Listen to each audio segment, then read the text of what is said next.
kind of language that the company used, a kind of Orwellian language to blur the distinction between you as a worker and what the management were doing.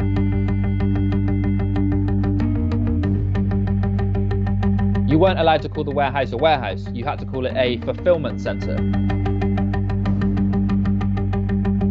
You weren't allowed to call each other workers or bosses. You had to call everyone associates. Presumably this was something done to blur the distinction between Jeff Bezos, who earns billions of pounds a year, and the average order picker who earns a minimum wage.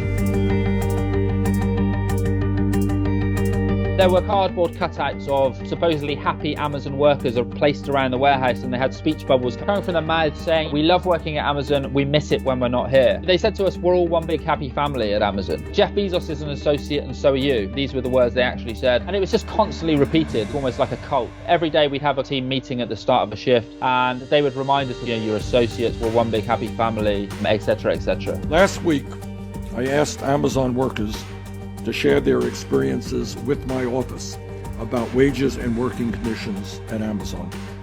Many hundreds of them responded.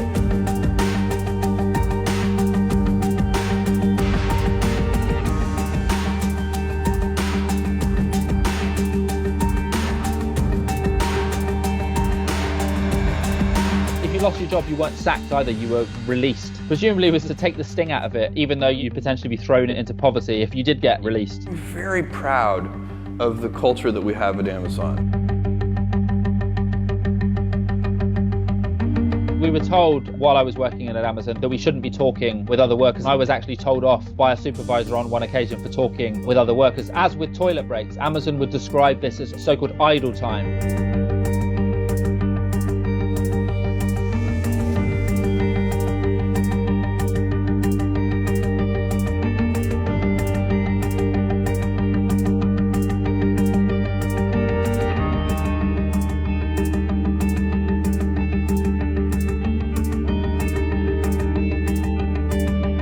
They would say to us constantly, "You're clocking up too much idle time," or "You're idling." Basic human functions like having a conversation with one of your co-workers or using the bathroom were considered idling because they took away from maximising productivity.